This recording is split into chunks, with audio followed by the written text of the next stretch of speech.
Roma Daravi, Deputy Director of Strategic Communications in the Trump White House, is with us. Roma, it's always good to see you. Who do you think gave him that line? Oh, Leland, you know Pete. You worked with him at Fox. He's a very straightforward person, and he's going to be very straightforward with the American people. He wrote an op-ed recently. He sat down with Megyn Kelly and did an hour-long podcast. He in no way, shape, or form is hiding from anything. He's on the Hill. He's talking to senators, and he's going to answer every question they have. What he's not going to do is make a blanket statement on any accusation that the press seems to bring forward that has absolutely no backing to it. Yeah, come on, though. Pull back the curtain for us a little bit in Trump world. This is a change, right? He went from sort of talking about the accusations and attacking each accusation, then all of a sudden today, something changed. And now all of a sudden he has this line of, "I answer to my Lord and Savior and my wife." What's that strategy? There's something going on there about turning the media into the enemy, and that works well in MAGA world.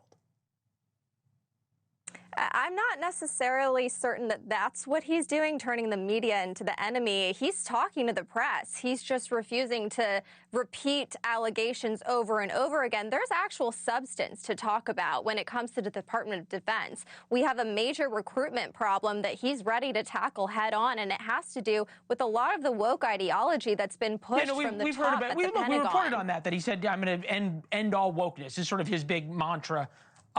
At the Defense Department. Marc Caputo, national political reporter for the Bulwark, with us, well-sourced to say the least, inside Trump world in Mar-a-Lago. Marc, am I right to think that something happened in the last 24 hours in terms of the strategy for Hegseth from defending the allegations and denying them to this, "I don't answer to the press for these allegations, I'm speaking to the senators"? Does that give him more breathing room than he had 24 hours ago?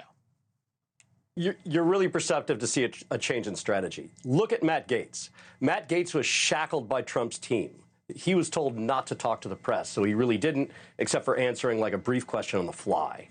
Obviously, Hegseth has made the case that he needs to make the case himself at these gaggles of reporters because this is just not going away. And I agree with your statement that this is one way to turn the press into a foil. If you're going to make Republican hearts go pitter-patter, it's to go at the press and to go at these allegations this way in the fashion that Pete Hegseth just did. At the same time, you got to get to 50+1 votes, right? And that's where the math just works in the United States Senate. You can afford to lose 3 Republican senators, and then you would get J.D. Vance to make the tie. Joni Ernst being one of the key senators, combat vet herself, someone who's spoken out a lot about sexual harassment and assault in the military. Here she is after having met with Hegseth. I think for a number of our senators, they want to make sure that any allegations have been cleared, and that's why we have to have a very thorough vetting process. So that's not a yes, even right now, Roma, after meeting with Pete Hegseth. How much political capital is Donald Trump, Roma, willing to expend on Pete Hegseth when he expended precisely 0 on Matt Gaetz? Has Team Trump learned something? Well, look, I'll say this. Pete has clearly taken a page out of... No, that's all right. Pete has taken a page out of Trump's playbook. We, inside of the Trump world, do not address allegations over and over and over again. We've made a statement. You can look back at it if you need to, and that's what he's done here. He's addressed the allegation, and he's moved on. And at this point, he's going to talk to the senators, because like you said, this is no longer a problem that the American people have to worry about. They spoke in November. They voted overwhelmingly for President Trump and his policies, which includes a position that Pete Hegseth is taking when it comes to the Pentagon and the military. So that's what he's doing now. He's focusing on making no surprise sure to pick people who want to burn the house down. The agenda. Yeah, no, there's no surprises here in terms of what Donald Trump is doing. Marc, I want to get you in, but I thought this was interesting when I looked at the 2 main pictures that Pete Hegseth tweeted out today. Hegseth with Capitol Police. Grateful to all the Capitol Police officers and personnel who have dutifully and professionally supported us all week. We might not have made it down the hallways without you. Hegseth on serving. Maybe it's time for a SecDef who has led in combat, been on patrol for days, pulled the trigger, heard bullets whiz by, called in close air support, led medevacs, dodged IEDs, and understands to his core the power of this photo because he's been on that knee before. There is a real change in Mark in terms of the strategy. Is that Pete Hegseth or is that Donald Trump's strategy?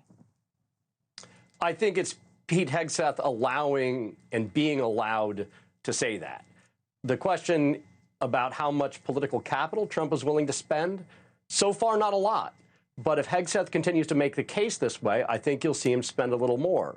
But Trump's overall view with his nominees is this: they've got to earn it. It's their job to get to 53 votes or really 51 votes. That's what they need. Thanks for watching. Go to joinnn.com to find NewsNation on your television provider. And don't forget to click the red subscribe button below to get more of NewsNation's fact-driven, unbiased coverage.